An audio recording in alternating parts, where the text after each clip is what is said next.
So no problem. Okay, so welcome everyone. Good afternoon. It's afternoon now. So today um, we are going to talk about JavaScript functions, sets, and map. So yeah, those are the three things we are going to actually center on today. So let's look at like what we would cover. So we are going to talk about functions, JavaScript functions, how to use them, types of functions. We'll also look at arrow functions too. We are going to look at sets and what set is about. Then we are also going to talk about sets, methods, and properties. So you will see how you can play around with sets, manipulate sets, and the rest of those things. Then we'll see how to use map. We're going to also see how like map is being used, and then we'll see how we can manipulate maps, like play around with maps using maps method and the properties that comes with map. Then we'll see how we can use map with an array. So that's what we are going to cover for today. So let's start with JavaScript function. So what is a function? A function is a block of code designed to perform a particular task when called. So we are looking at trying to the need for functions. Why we need functions in our code is that most times you're trying to break your code into um, reusable blocks.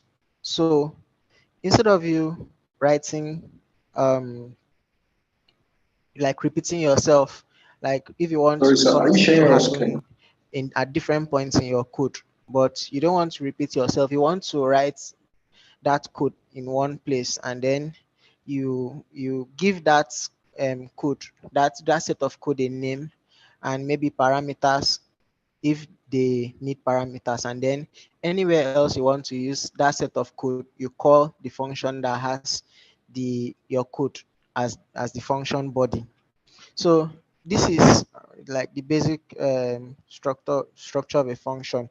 So you have the function keyword, or it is a reserved word too. So you can use function as a variable name. So you have function, then you have a function name, which is usually in camel case. So function name, then you now have parameters which are optional. So you can either decide to put in parameters in your function, or your function might not really need a parameter. Sorry, And after that, you have this block, that's your sponsor. and then um someone say he can't see. Yeah, are you seeing? You're not seeing my screen. Are you sharing your screen? No, we're seeing your screen since so. Are you seeing my screen? No. No, we can't. Thought I shared my screen.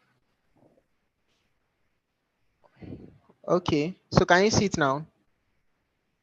Yeah, we can. Uh-uh.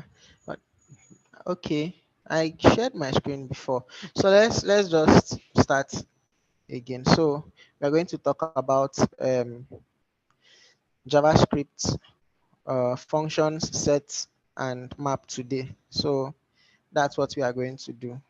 So what we are going to cover is JavaScript functions, set methods and properties, map methods and properties, and using map with arrays. So let's pick JavaScript function. So a JavaScript function is a block of code designed to perform a particular task when called. So we have function, the function name, then we have parameters which are optional, and then the function body. Then for a function to be executed, it needs to be called. Like in, for example, if we name this function name, for example, and then we call that function name, and if it has parameters, we pass the parameters, then we're actually calling that function by writing this. So So that's how functions work. So functions break your code into different blocks, which are callable. So which means those blocks can be called when they are needed.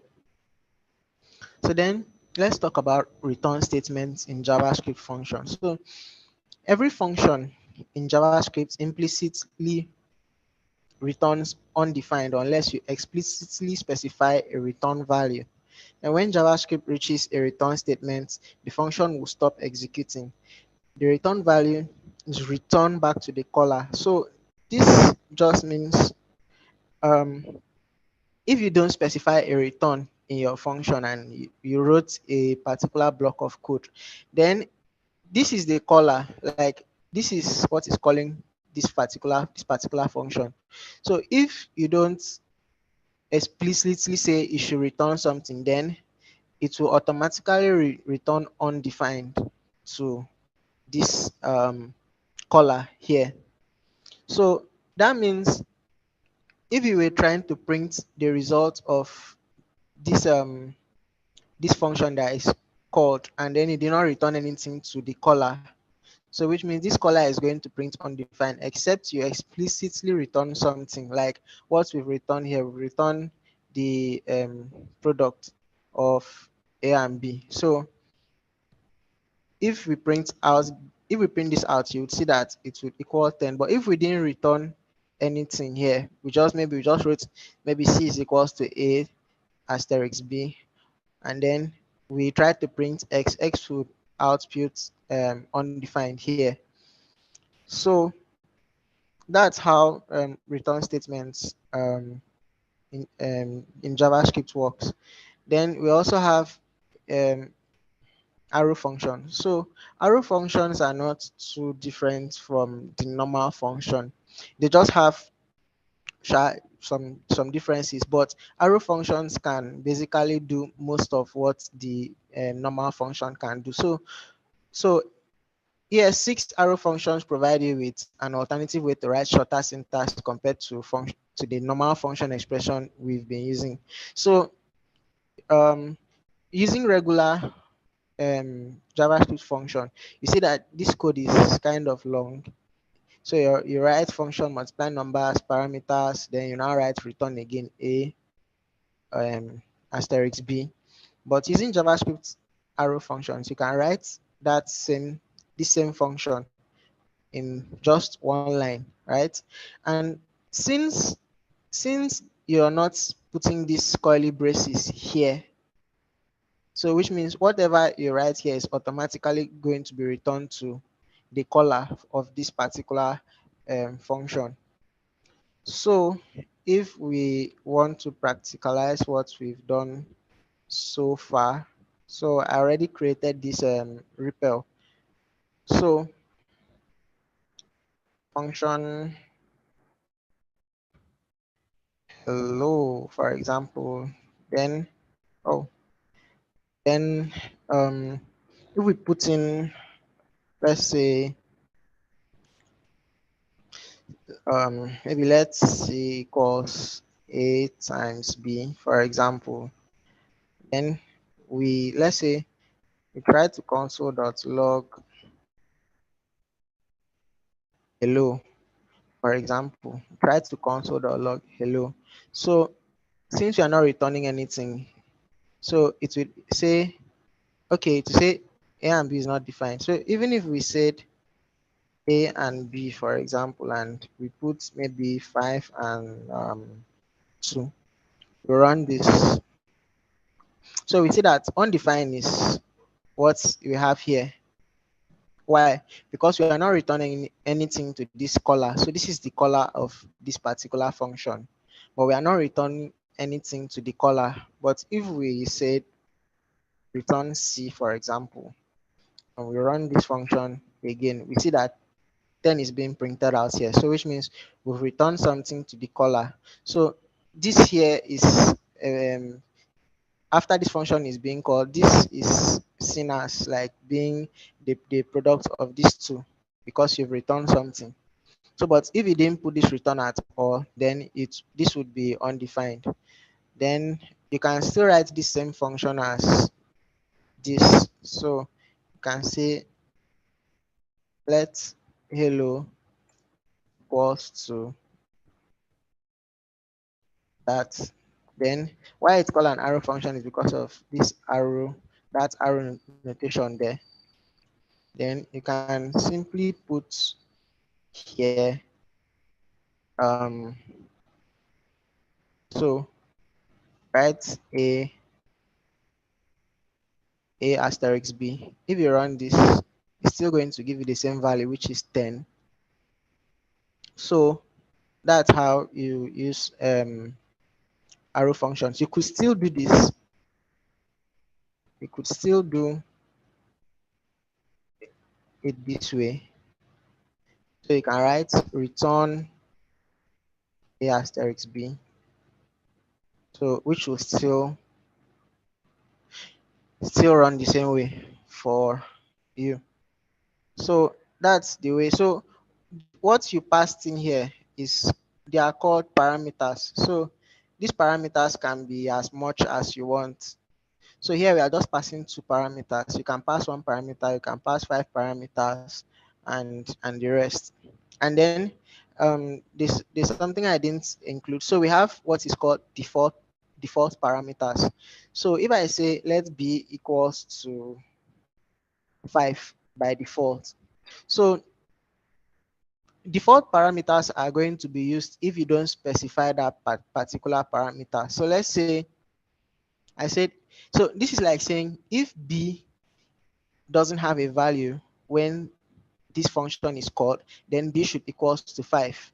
So if I run this again, so we should see 25 printed out.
So can you guys see my screen?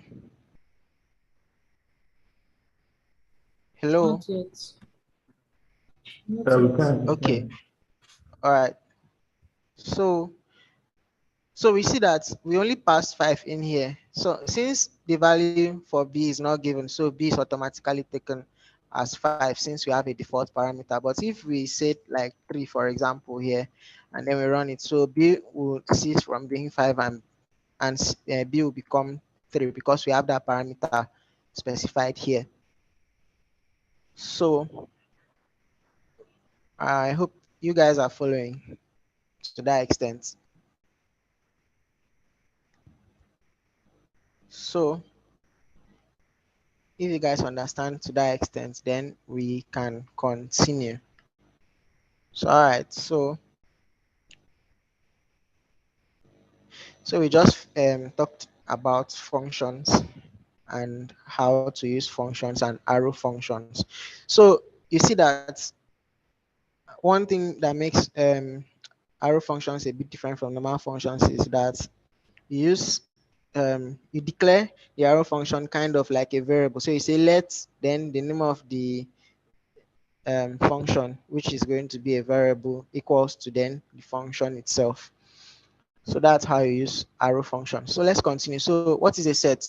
So a set is an object type that allows creating collections of unique values, or simply put, a set is a collection of unique values. So if you remember when we did array, um you can put duplicates, right, into an array. So you can have an element repeating itself in an array. and it's like that is okay. But using sets, you can't have duplicates. So every value inside a set is actually unique. So which means two values cannot be the same inside a set. So and then a set is created using the new set keyword. So if you want to create a set, of course, this tells you that you're instantiating an object of a set, like you're creating a new set. So you can how to create an empty set. So an empty set can be created in this way. So for example, if we want to create an alphabet set, we can say an alphabet let alphabet equals to new set. So this creates an empty set, and then we can say alphabet dot add. Then we add a to the alpha to the set. So that adds a to the set. Then you can create sets with already predefined values. So you can create a new set with values. So a set with collection of values can be created this way. So you select alphabet equals to new set, and then you see when we are creating the a set, I purposely put in duplicates, but we see that when we console.log alphabet, we only have sets A, B, and C as the values. So since A and A are like they are the same, and C are the same, it just picks one and picks one from here, and then takes B2. So that gives us this set with unique values. So we want to look at properties, set properties and methods. So these are this the set only has one property. So you can check the size of a set. So to know how many elements is inside that set, you can check for the size of a set. Then the methods you can use on a set is add. So you can add a set, you can add to a set, you can delete from a set, you can check if a set has a particular element, you can clear a set, you can use for each to iterate through a set, you can use values to check for the values, like the value. So um one thing to note in sets is that value and key are actually the same, because set is a value kind of unique array. So you don't have key value on set, you have value. So the key is also still the value. So then you have entries. So entries is like a set of key and value, or a set of value and value. So we are going to see how this plays out. So of course, let alphabet equals to new set of alphabets. So we do this, add new alphabets, and then if we console.log alphabets, we see that we have that the size is 3. So you always have this set. You have this number always to show you the size, and then you now see your set here. Then you can okay, then you can check for size. So this is how to check for the size. So you say alphabet.size. So since it's a property, you don't have any curly braces here. So alphabet.size is what gives you this 3. Then if you check for alphabet, it will now give you the whole set, which is all the values with it. Then you can use the add method. So let alphabet equals to set, then for to new set, then you pass in the set you want to create. Then you can add um, values to that set by using the add method. So you say alphabet dot add, then the value you want to add to that set. Then if you do console.log alphabets, so this is the result it's going to give you. It's going to give you sets with um, a size of 4, and then all the values inside that set. Then if you check for the size, you see that it's 4. Then you can delete from a set. So if you do alphabet.new set, and then you delete D for, so now we've added D here when we are creating a new set named alphabet. We created D with it, and then we are deleting D. So if you delete D and you console the log alphabet, this is what you would have as your output. So you won't have D as an output. Then if you check for the alphabet size, that's the size of the alphabet set, you get 3 as the value. Then you can check if alphabet has a particular element. So if we created a new set with these values and then we check if alphabet has D, for example, you would get a false because D is not part of the set. But if we check for C, we will get a true. So if we say alphabet dot has C, so that's true because C is part of the set. So if you want to clear, so clear is clearing a set will remove all the values, all the keys and values for that set, and it will leave that set as an empty set. So if we have alphabet here as this, and then we call clear on alphabet, and then we console.log out alphabet, what we are going to see is we are going to see an empty set. So you can also use a for method for off loop. So this is not a method, this is actually a loop. So you can say for alphabets, for each alphabet of the alphabet set. So you want to log out all the alphabets in there. So this is a way of iterating through the values of your set. So you can iterate through using for off. So let's see how this plays out here.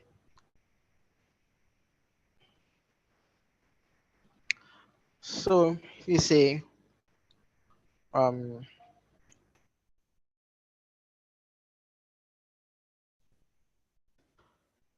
new set,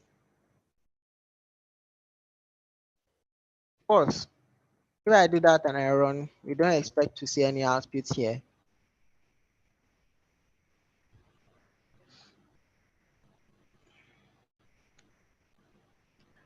Why is this slow today?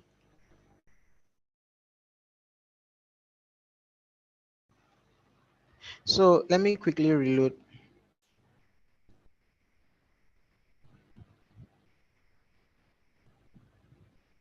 So if I say let's alphabet equals to new set, then I could now do alphabet dot add. I could decide to add a. Yeah, so it shows us that we have a set A there. If I try adding A again, it won't add.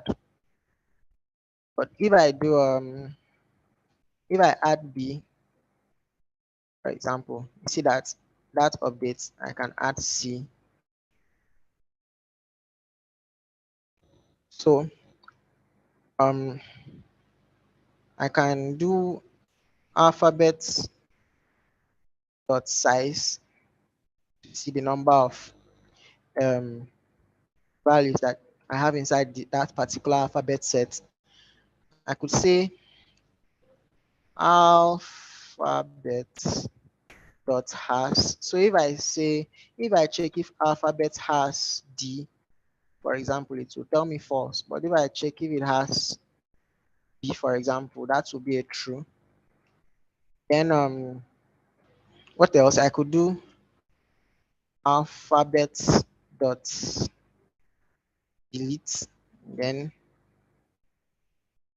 I have maybe if I want to remove B from that set, I do that. So it returns a true, which means it is true that it has deleted it. So if I write alphabet now, we see that we have A and C inside that set. So if I do alphabet dot clear, we'll see that we have undefined. If I do alphabets, we now see that we have an empty set. So we've cleared out all the values of our alphabet set. So also we can predefine values here. So we can say A, B, C, and D, for example. Then we can say for each alphabet. So for let alphabet in alphabet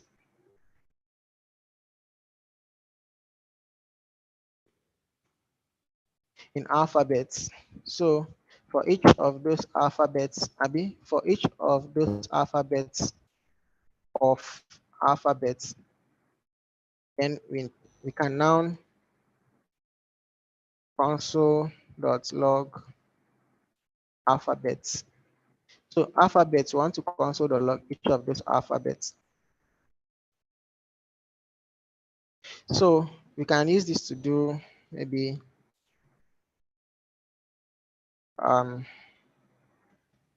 letter A, letter B, letter C, letter D. So that's how to use sets. And then there are still other things we should cover. So let's continue. So you can use keys and values and entries in a for off loop. So if you want to use key and values, then it means you have to use entries. So entries brings key and value. Like so um so one thing I mentioned is yes, the key is the same thing as the value. So if you do this, if you write alphabets.entries, so which means you want to work with the key and the value of that particular set. So if we print out key, you see that the key is A, right? And we see that the value is also A. And we are checking if key is equal to value. So we are trying to check if this key and this value, they are equal. And that is true. So which means key and value are actually the same. So you can say the key is also the value in a set, right? So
hello.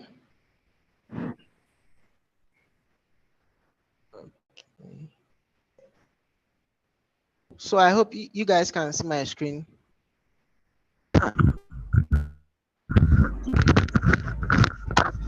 Not yet. Yes, we can. Okay, all right. So sorry about that.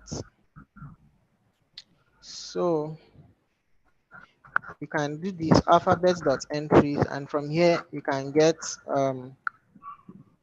so if we look, we have key first before the value. So we can get the key and the alphabet. So we can get key and alphabet. So letter that I could do has is associated with key, then you can do key there. So if you run this, see that letter A is associated with key A, letter B is associated with key B, and the rest like that.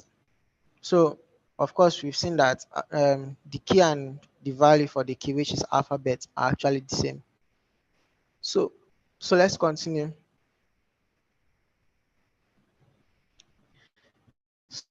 So okay, so that's all about that for sets. So let me see, do you guys have any question on sets?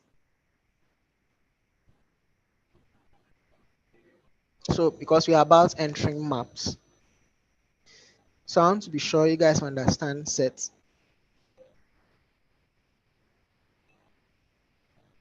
So if you understand, just say okay. Farmi say I don't understand. So Farmi, from where do you find it difficult to understand?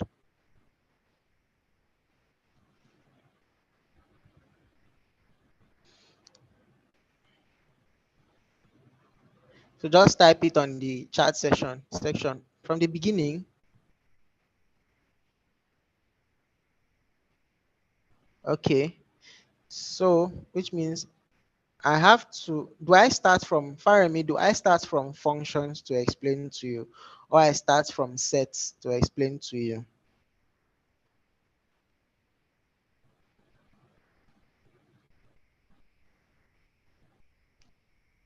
Okay, he says from sets. So let me just do a quick one. So let me do a quick one. So for the rest of you that wasn't following, so a set is an object type that allows you to create a collection of unique values. So unique values means they don't have repetitions in them. They have just unique values. So if you try to repeat a value in them, it's just going to ignore that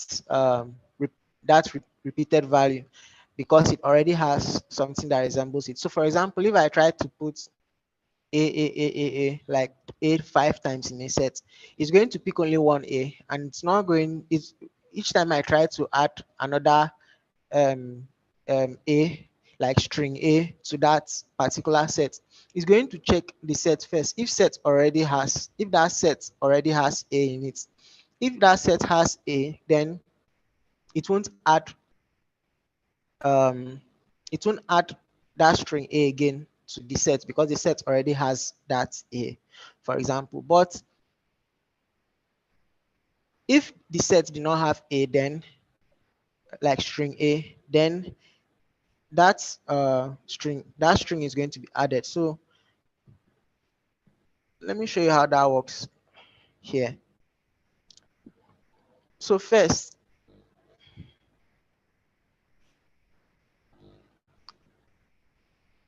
so this is me creating an empty set, right? So I create an empty set named alphabet. So if I run this, we have an empty set. So I could access this alphabets from here. So if I just write alphabets and press enter, you see that it's an empty set. So it doesn't contain anything. It's just empty. So, but if we do alphabets, if we want to add a new I'm not seeing your value, screen. okay.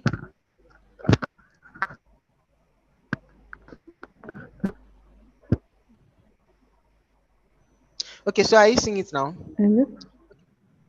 Are you seeing it now? No, not yet. It's dark. No. I'm seeing you're viewing So virtual content, but there's no say it. there. What? Or maybe So using one. say it from like chat. I'm watching the chat. Mute yourself and chat, please. Don't unmute yourself. Just say what you want to say on the chat. So I'll read it.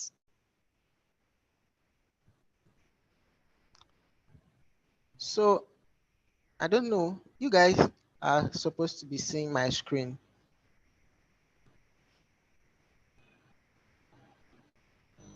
I hope you guys are seeing my screen now.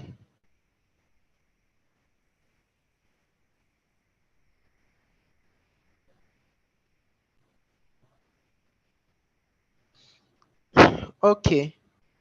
So I guess I just need to do this again. So I create an empty set named alphabet. So if I write, or is it the alphabet that is confusing you?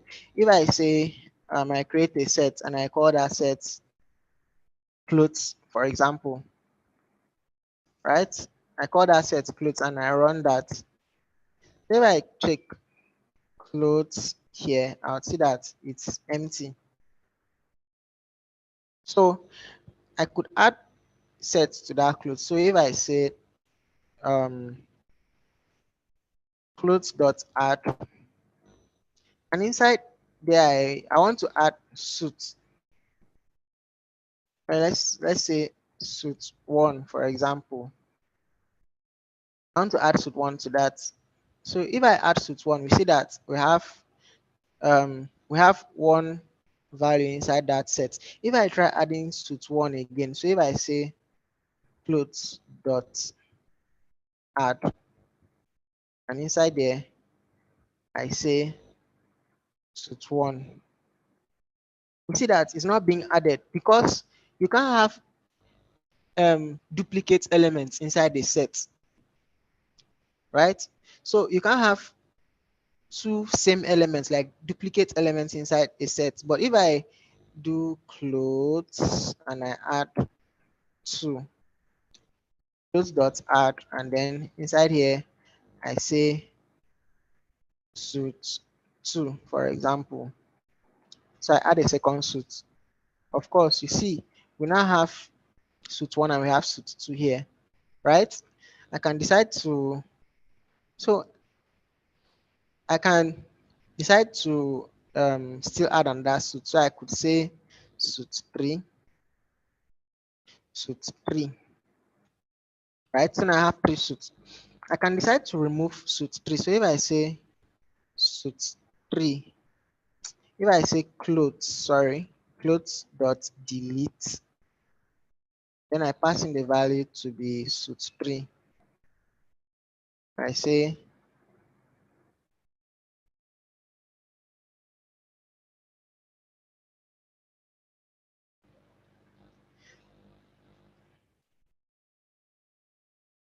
suit three. I hope you guys are still seeing my screen.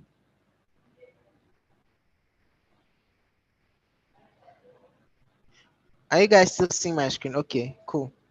So if I want to delete, I say clothes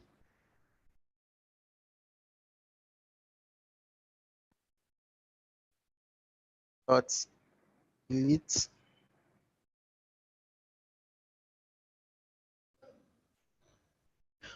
Or let me see. Clothes THES. Okay, I know why this is happening. I have to run this again. So clothes dot add, then can add a collection of clothes by doing this. Suit one, suit one, suit two, suit three. So we have this. Okay.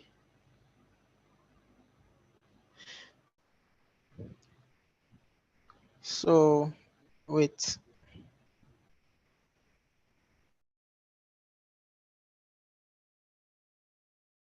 clothes dot add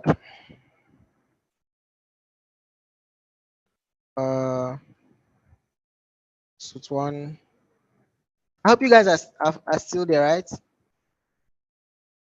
So suit two and suit three. So I could decide to delete suit three. So clothes, yeah, dot delete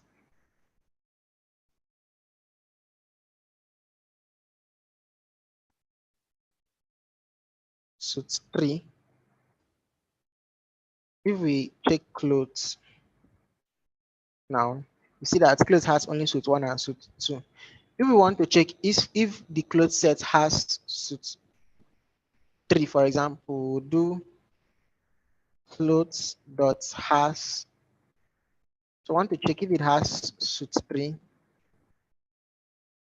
If suit three is among the stats clothes set, we see false because suit three is not among the set, right? But if we check for suit two, which is true that is among the set, we find out that we have a true as a return statement there. Then there are other things we can do with sets. So we can loop through to get the value of a set. So that's what I showed here. Uh, yeah. So that's what I showed here. So if we have a set like this, we can actually loop through using this for off statements. So I also talk about the clear method itself. So if I did clothes dot clear, and then we now check clothes, see that we have an empty set. We can still decide to add another thing to this set that is empty, or we decide to leave it like that. So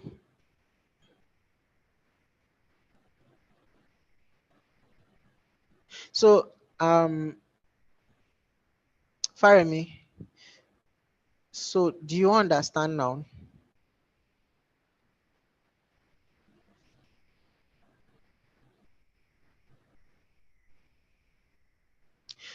Okay, so he says he understands. So you can loop through a set by using the for off statements. Of course, for the key and value, don't worry, the key is still the value for the set. Just like saying A is A, it's like saying it's like having a set is more like having this kind of a structure saying A is equals to A, uh, B is still equals. It's just like, in fact, in a way, set is like saying let A equals to A, or A let A equals to A, let B equals to B. So A is the key and A is also the value. So when once you set, like for example, this suit one is the key and this suit one is also the value. So this makes sets compatible with map too. So let's continue.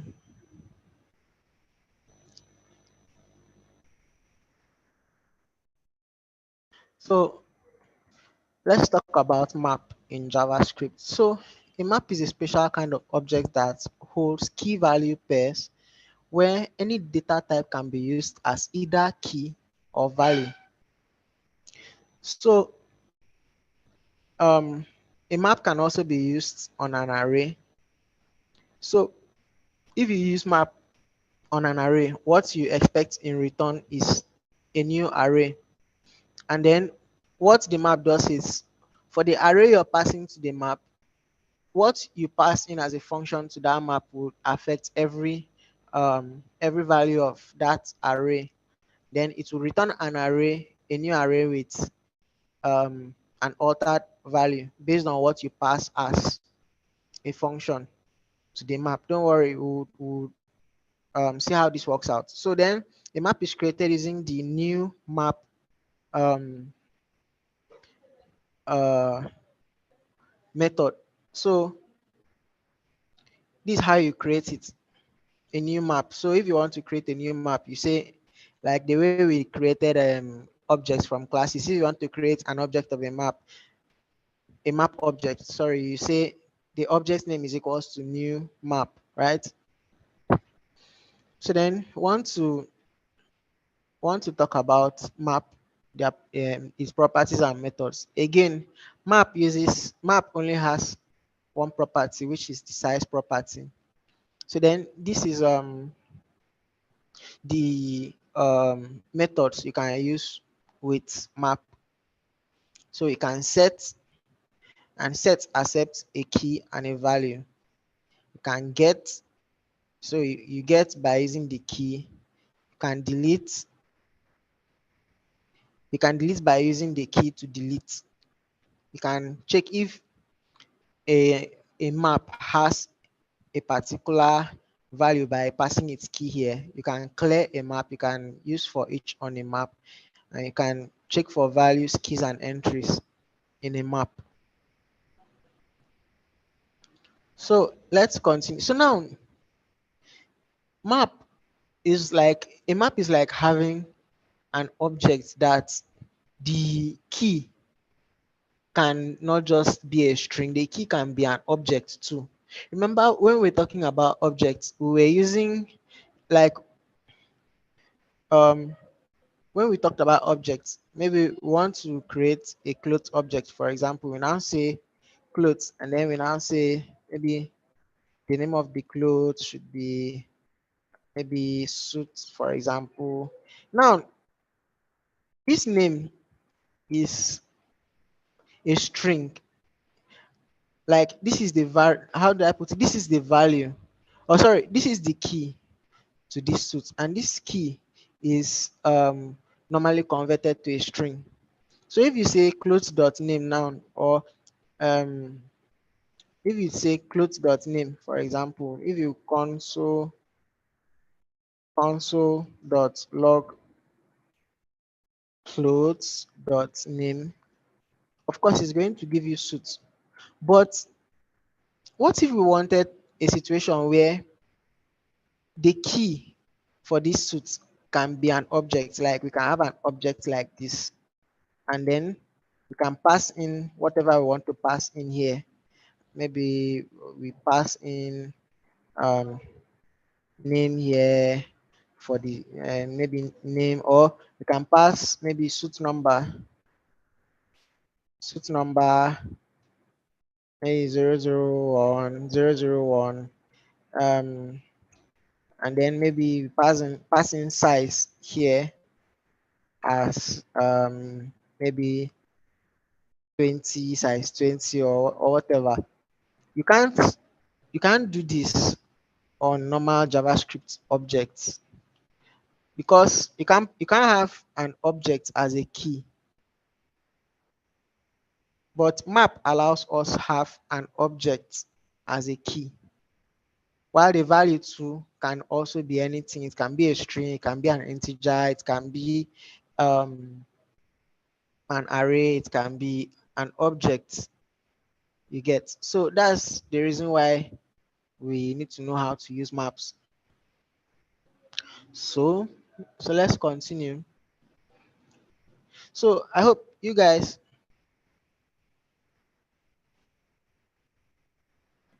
So does an object support the map method? Yeah, so an array is a kind of object. So you can use map with an array, because an array is also a kind of object. So definitely, yes. So an object supports the map method, especially the array, using an array. So yeah, that's how I would answer that question. So I hope I've answered you, Danix.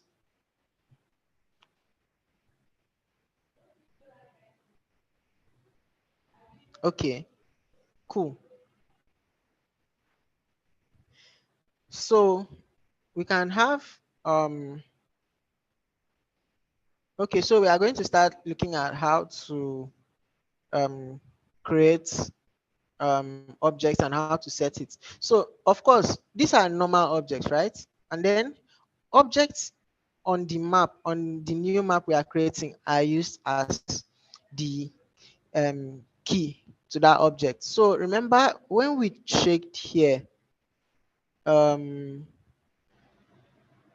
remember when we checked here, of course we are looking at the set method for map. So we check here, we see that the set method accepts a key and a value. So the first parameter is a key, the second parameter is a value. If we check here, we see that student one that we are passing here as the key is an object, right? Student one we pass here is an object, while student two, while the value of that student two is computer science. So we are passing the key as an object and the value as a string, right? So this is also like another way to answer your question. So um you can use objects as the key or the value like on your map. So in this example, we can say student one, this student one is an object. We can also assign that the value of this student one object to another object, or we can assign it to a string or an integer. So that's how that works. So we we create objects, we assign that object to value and to value. So we say student one, which is this particular student, the value of that particular map is going to be computer science. Then this student two, his the value of the student two of key of students two would be computer engineering. Then the value of this key student three is going to be mass communication. And then if we check the size of this map, we see that we have the output will actually be 3.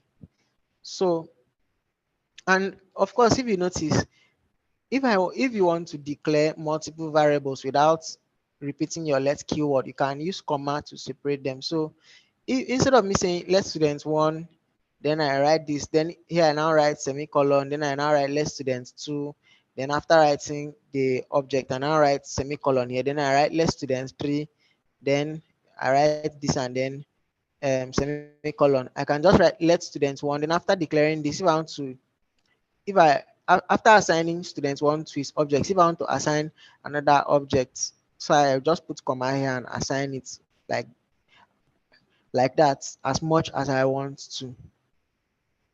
So let student map equals to new map. So we are creating a map named student map, a new map named student map. Then we now say student map dot set. So we pick the first value, which is student one, and set it to computer science students, to computer engineering student, three mass communication. So that's an example of how to actually use the set keyword. So let's continue. So you can get on maps. So you can get, so if I write student map dot get student one, we are going to get the value of that student one object, which is computer science. So we see that we have setters and getters in map. Then we can delete. So we can delete a map. So we can delete student 3 from the student map. So if we do that and we console.log student map, we are going to just see 2 student map, which means the third student, which was mass communication, has been deleted, right? You see a size of 2 if we console.log out the size. Then you can check if your map has a particular object or a particular key. So you check if you can check if your student map has student 4, which is going to be false because we didn't put student 4 into the map. But if we check if it has student 2, you'll see true. So that it's true that our student map has students too. Then you can use for each method on your student map. So for example, we wrote the students, we um, set them. So we set their key and their values, and then we can now look through them like this. So this department serves as the value, while this student here is the key. So we can do um, student dot name. So student dot name will give you the name of that object you're passing there with registration number. You can take the registration number from there. Then you see departments actually brings out the value, right? So departments here is the value. This student refers to each of these students as you're looping through. So I guess we need to practicalize it. Okay, Farami said he or she didn't get it. So let me see. So let's let me use something else. Shop one equals to maybe shop name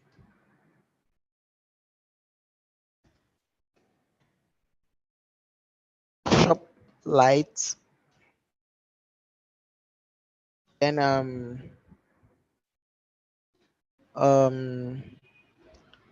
can say staff size. Can say staff size there are 20. Then of course instead of me doing let shop two, then I say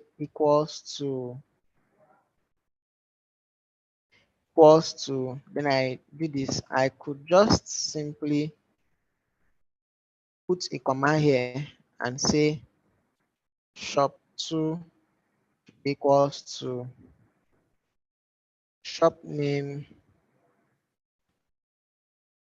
say shop max, and maybe staff size should be maybe 30. Then maybe I have a third shop. I guess I just need to copy these things and paste. Let's say we have 4 shops. So we name this shop 3 and shop 4. Shop max, shop light shop, max shop, pro max,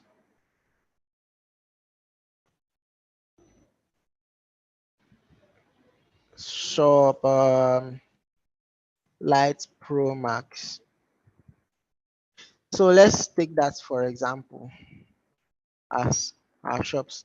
So if I want to create a new shop map, I'll say let shop map equals to new shop.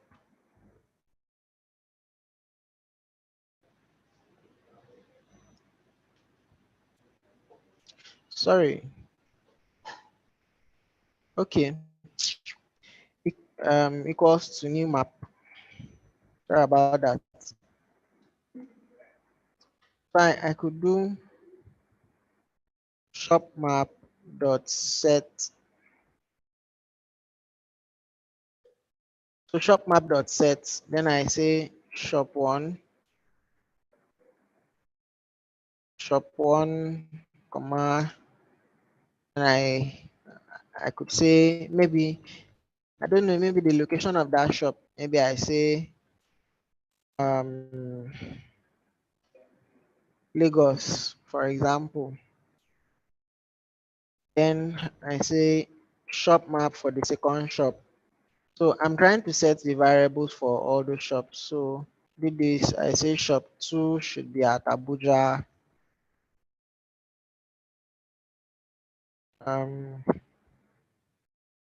So shop 3 shop 3 should be at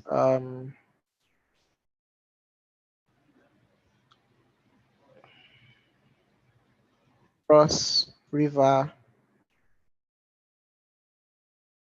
and maybe shop 4 should be at Akwa Ibom.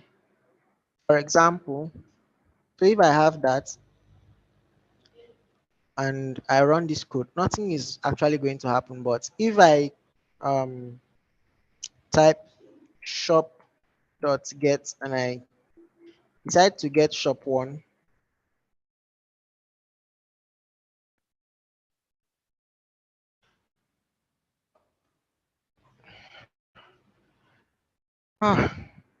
shop map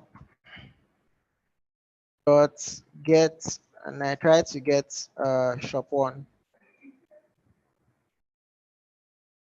So we see that we have Lagos when we pass in the key. So I have actually set all this. If I run, yeah, shop map here, shop map dot get shop 1. Uh, let me console dot log that. Console.log that. I could decide to also console.log shop 2. Of course, we see that we are using the keys, which is the objects, to get the values, which is Lagos and Abuja, right? So I hope you, Faremi, I hope you understand.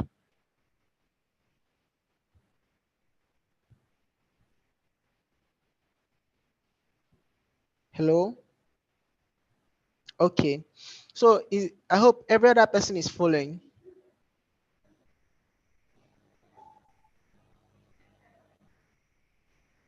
If you're following, just okay. Abiola HJH Abiola says, I don't understand. Okay, so from where do you find it confusing? JH Abiola.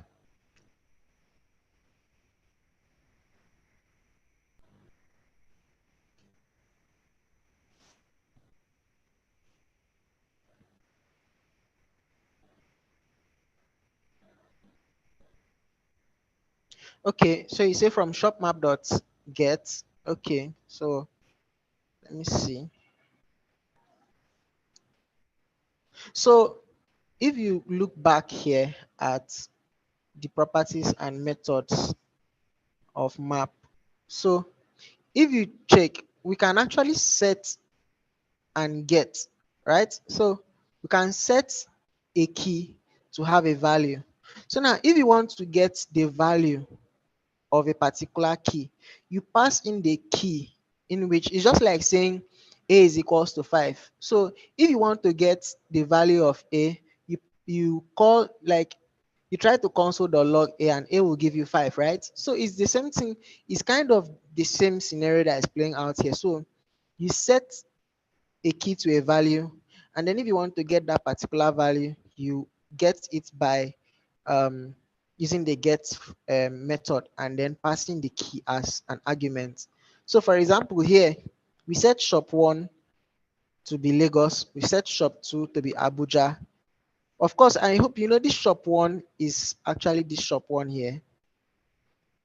So shop 1, the value of shop 1 is Lagos, the value of shop 2 is Abuja. So we have set them. So we have set it that the value of shop 1 is Lagos and the value of shop 2 is Abuja.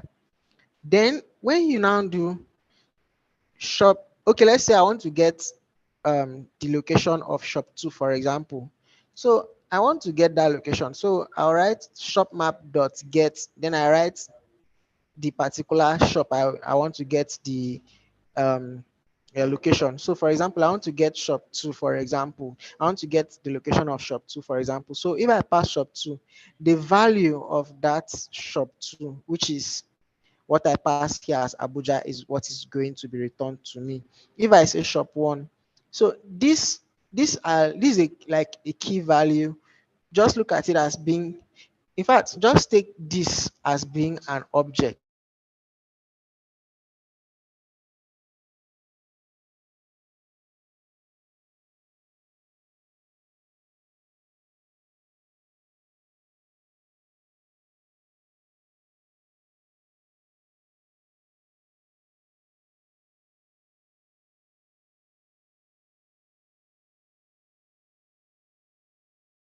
As keys, and you can also use objects as values. But here I'm using string instead of using maybe arrays or another object as the value. I hope you get. So do you understand? Okay, so I see your thumbs up.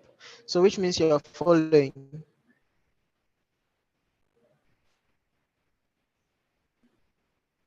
Okay.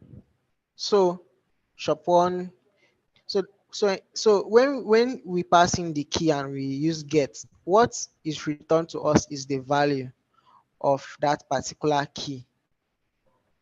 So let's go on. So I hope everybody is understanding, right? Who else doesn't understand?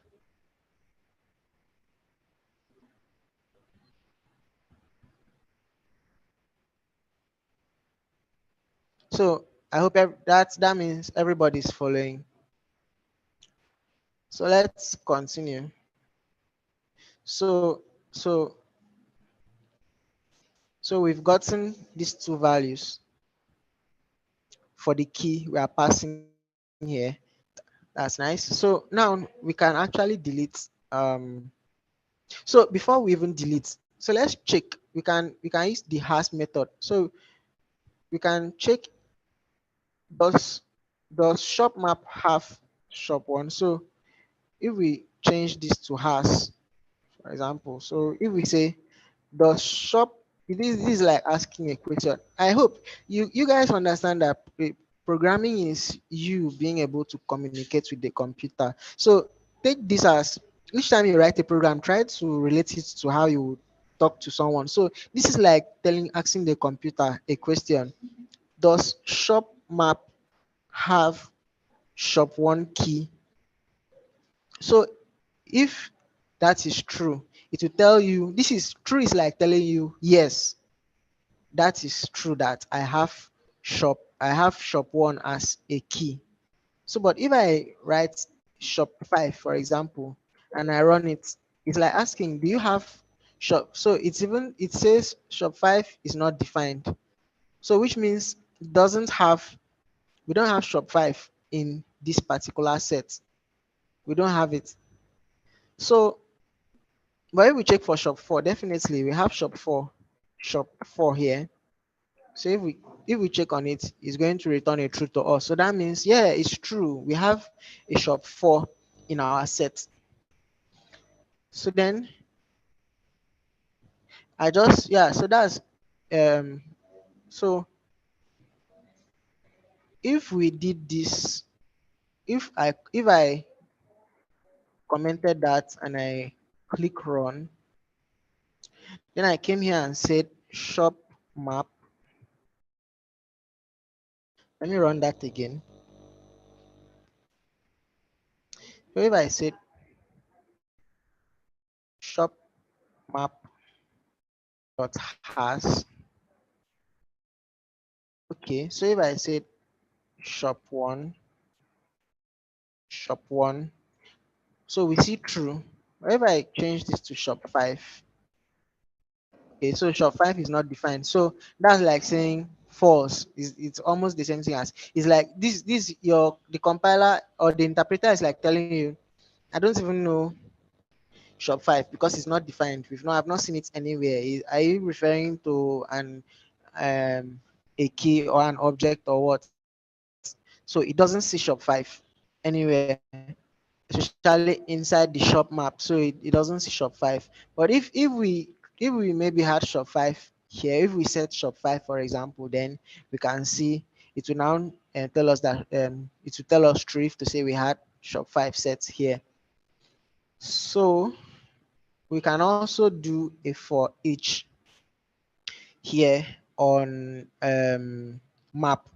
So say map dot for each, then you say department and student. So this department refers to this part which you're seeing here.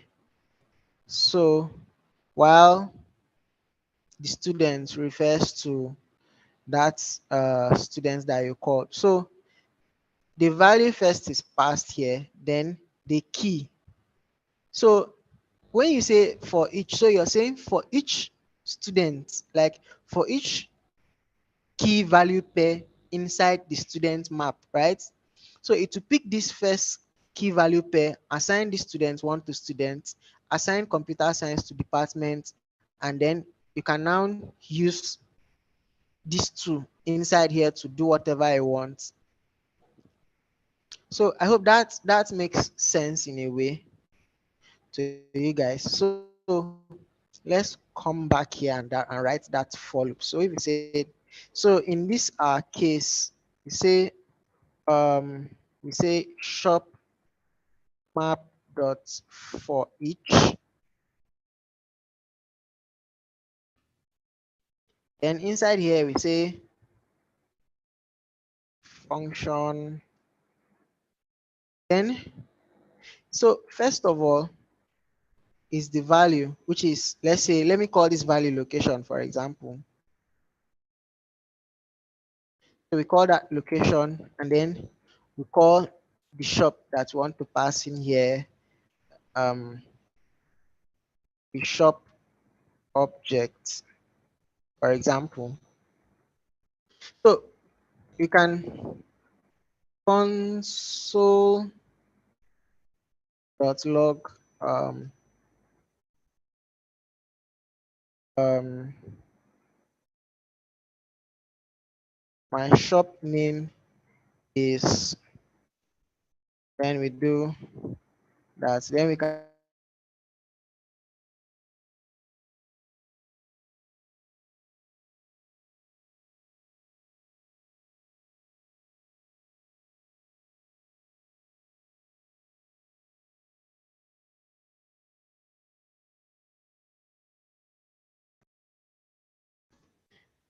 we have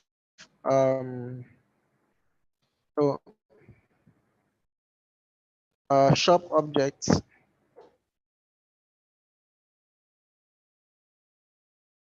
dot staff size,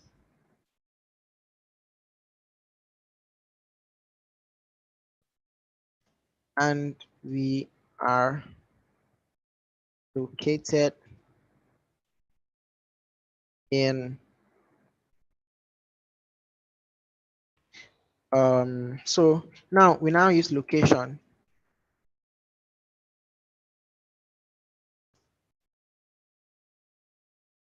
So if I do that and I run this function, would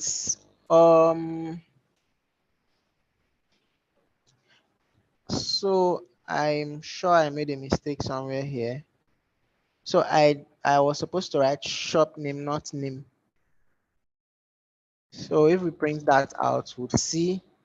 So my shop name is Shop Lights. We have uh 20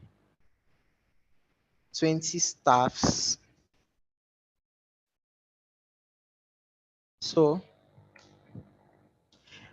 my shop name is Shop Lights. We have 20 staffs and we are located in Lagos State. Beautiful. So we can loop through um each of our object and value, right? Or our key and value here, and can make something meaningful out of it. So even if we had 100 objects, we can do this and everything would go well. So uh so I hope you guys are following.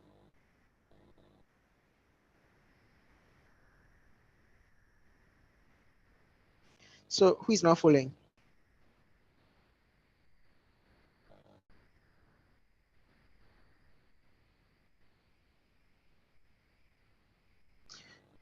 Okay. Chisom says I'm following. JH Abiola says following. Cool. All right. So that's nice. That's nice. That's nice. So we can continue. So that's how you can loop through a map. And then, of course, if we actually loop through this map, then if we move, if we loop through this map using this for each, then this is going to be the result. My name is Victor with a registration number of 001. My department is computer science. So this would be the result. So um so yeah, so looking at this, a list for each here, and then here, if you want to use a for off loop to loop through the same um object key, like to loop through the same map. So you're going to use student map dot entries, and then you're going to pass in students as student and department as department. So in our case, we are going to pass in shop, and we are going to pass in location. So if we want to switch this up using for each, so let me just cut this console.log out. So if we said for, say, let's, so first we pass in shop, so each shop, then we pass in the location of that shop. So say of shop map.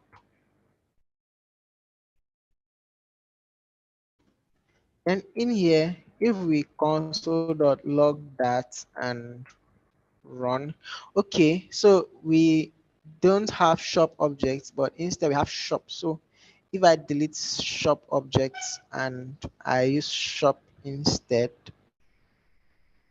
so we see that we still have the same outputs. My shop name is Shop Lights. We have 20 staffs and we are located in Lagos State. So, and the same thing with others. So that's how you can look through um, maps. Then, of course, this would definitely be the output of the that particular map. If you look through this particular map, student map that we created here, after setting the variable, setting the map and everything, create it, set it. So of course, I hope you guys get the pattern. First, you declare your objects, then you create a new map, then you pass then you set the values of those map, the keys, like the objects to the values in that map. Then after doing that, you can loop through it, you can add new values, you can delete values, you can clear your map. So if we look through this map, what we are going to get as output is, I am Victor and my department is computer science. I'm Peter, my department is computer engineering. I'm Ukok and my department is mass communication. So then, of course, map.clear is simple to explain. So if you've set up a map and then you added values and then you want to remove every value you had inside that map, then you just use you call the name of student map dot clear.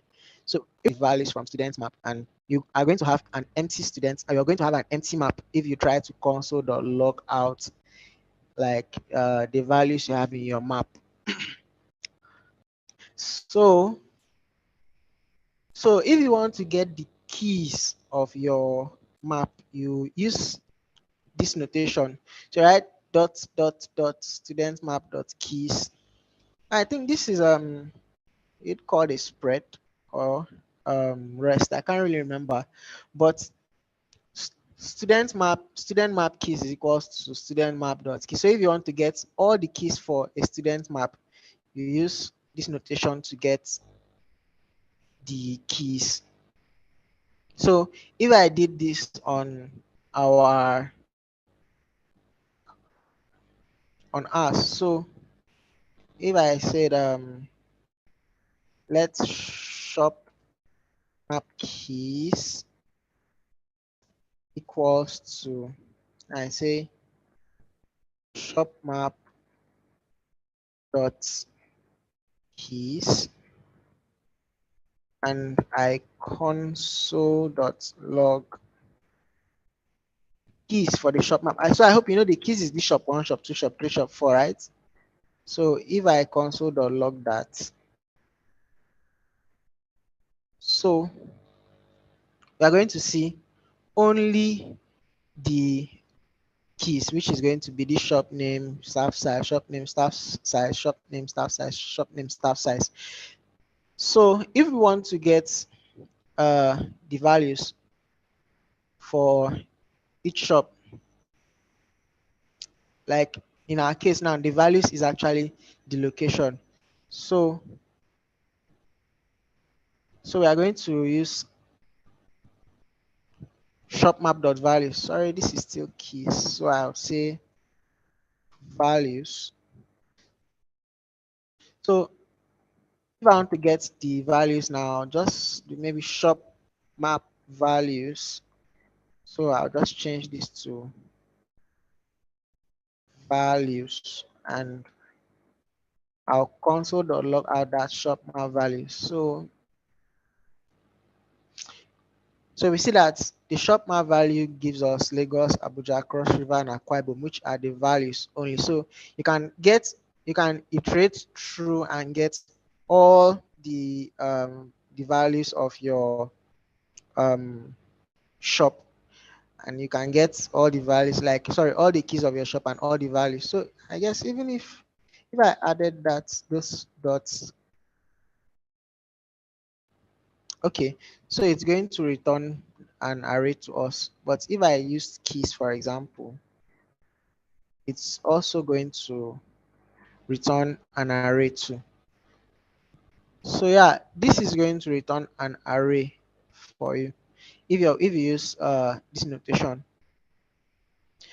So then let's continue. So using map with array, so map is used on an array to create and return a new array by calling a function for every array element. So when used with an array, the map method accepts a function as its argument. So you can also use, so this how, if you want to use map with an array, so this is how you're going to write it. You're going to write array, that's not really the array here, but you're going to pass in maybe the variable you used to assign the array. Then you now say dot map. Then you write your function. Then it's what you have, what you will have access to inside that function is your current value. So which is the current value of, let's say, the first value of that array, and then the index for that first array.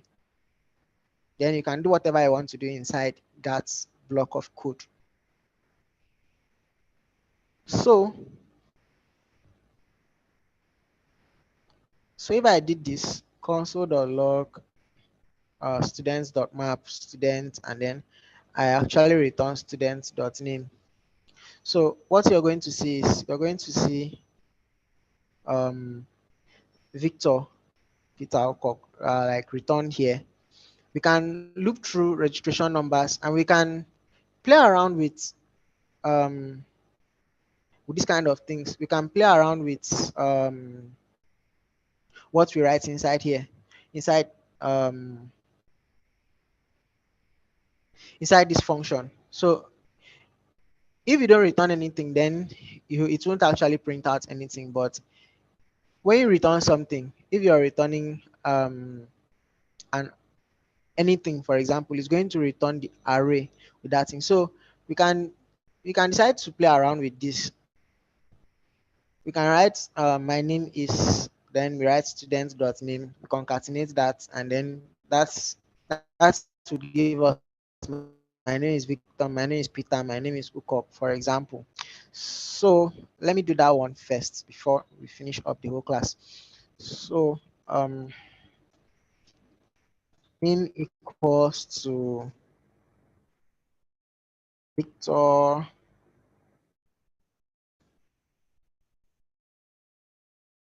uh, then say let's console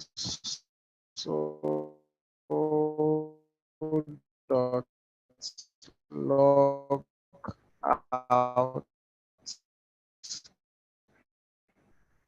that. So and we say so of course I'm sorry I didn't say let name. So we can now say name dot map here, and now put in a function that accepts maybe. So let me call the plenty. So one good thing about arrays is anytime you're naming arrays, make sure so I can't name this name, for example. Like it has to be names because there are a lot of names inside it since it's an array. I can now say name and index. Or even if I don't pass that index, my name is name. I hope okay. So this I would use students the name if I was actually passing an object, but since as their value, so I will just write name there. So name will. So if I run that, we see that we can actually so map like it returns an array and then it acts on value each value of that particular array. So you see my name is Victor, my name is Peter, my name is Ukok. We can also do that same thing with an object. So if to say this way objects, maybe like the way this is, for example. So let me just copy this.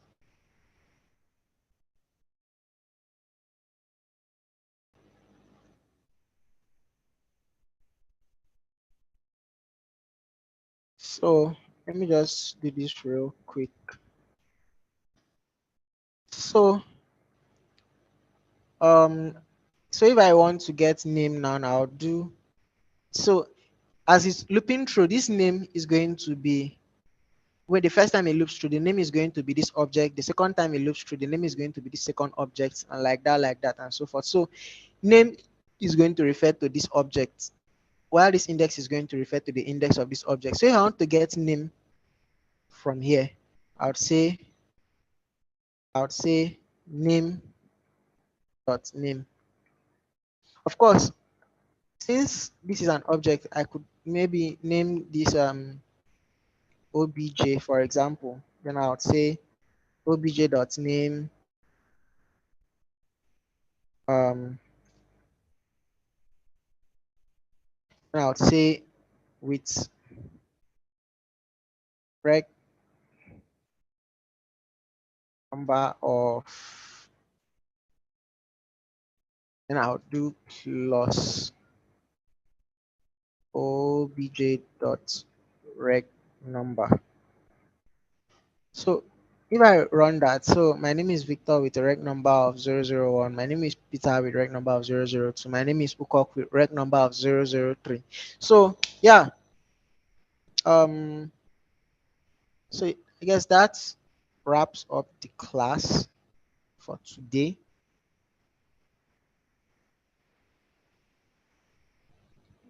So so um okay, it's different from the method for each. Okay, so for off, and for each. So you're going to really see the difference between for of and for each if you're looping through um an array and an object. So for of is mostly used to loop through um for of is mostly used to loop through an object. Then if you're using for each, most times I use it to loop through an array. So if I have an array and an object, I can use either decide to use I use for each to loop through the array. Then if I have just objects like how do I put it? An object of objects, or I just have an object and then I want to loop through that particular object. That's when I would use for of. But for each and for in are mostly used to look through arrays. So that's the way I use them. But for of is mainly used to look through objects that has key and value pairs, in which the key is not actually an index, but the key is a string or maybe an object, like in the case of this map, for example. So that's the basic difference between using for of and for each. So I hope I've answered that question.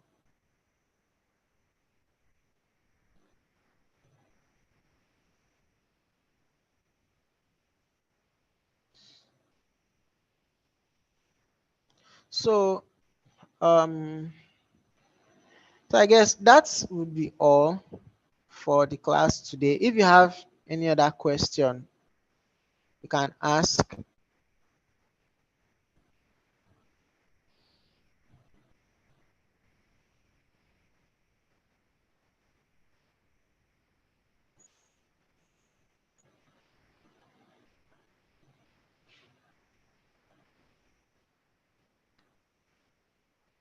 So basically for each and for of, you can always get the key and the value for both.